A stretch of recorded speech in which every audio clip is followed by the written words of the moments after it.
இந்த video part 3. So part 1 and part 2 போட்டிருக்கேன், மறக்காமல் செக் அவுட் பண்ணி பாருங்க. அதை பார்த்துட்டு இதை பார்த்தா இன்னும் கொஞ்சம் நல்லாவே புரியும். அண்ட் தமிழ் சினிமாவில் எதுக்கு ஏலியன் மூவிஸ் ஒரு கேட்டகரி ஒன்று இல்லைன்னா அதுக்கான ஒரு பெரிய ரீசன் ஒரு எதிரின்னு சொல்லலாமா, பட்ஜெட் கன்சென்ட் தான். உங்களுக்கு தெரிஞ்ச பெரிய ஹீரோக்கான படம் வந்தால் நீங்கள் என்ன பண்ணுவீங்க? எப்படி இருந்தாலும் இந்த படத்தை போய் பார்க்கணும்னு நினைப்பீங்க, ரைட்? ஸோ அது ஒரு சேஃப் பெட். ஒரு பெரிய ஹீரோ வச்சு படம் பண்ணால் எப்படி இருந்தாலும் அந்த படத்துக்கு இவ்வளோ கலெக்ஷன் எடுத்துருப்பான்றது சேஃப் பெட். அவங்க தான் பேசிக்காக அந்த பெரிய ஹீரோஸ் தான் ஒரு ப்ரௌட் பிளஸ்.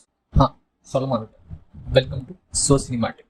சரி, அப்போது அவங்க படம் நடித்தா இந்த கேட்டகரி உருவாடுமா, ப்ராப்ளம் சால்வ் ஆகிடும்ல அப்படின்னு கேட்டிங்கன்னா, வெல் அதான் இல்லை. அங்கே தான் இன்னொரு பெரிய ப்ராப்ளத்தை கொண்டு வரும்.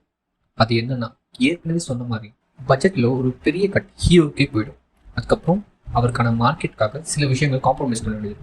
உதாரணத்துக்கு ஹீரோயின் அண்ட் அதர் கேஸ்ட் மெம்பர்ஸ்னு சொல்லிட்டு அவங்களுக்கு ஒரு பெரிய கட் போக நிறைய வாய்ப்பு உண்டு. அண்ட் அதுக்கப்புறம் டைரக்டர், ஒரு பெரிய ஹீரோனா பெரிய டைரக்டர் வந்தால் தான் அந்த படத்துக்கான ஹைப் ஏறும். ஸோ அதுக்கான ஒரு கட் போயிடும். ஸோ இதெல்லாம் வச்சுட்டு அதுக்கப்புறம் தான் ஒரு பெரிய ஃபேக்டருக்கு உள்ளே வரப்போம், விஎஃப்எக்ஸ். சரி, இந்த வீடியோ இதோடு வச்சுக்கலாம். யூடியூப்காரன் வேறு சொல்லிகிட்டே இருக்கான், ஒரு நிமிஷத்துக்குள்ளே வீடியோ போடு, இல்லைனா வீடியோக்கு வியூஸே வராதுன்னு சொல்லிட்டு. நான் கடை சத்து கிளம்புறேன். பார்ட் 4 சந்திக்கலாம். பாய். மறக்காம சர்ப்ரைஸ் பண்ணுங்க. தேங்க்யூ.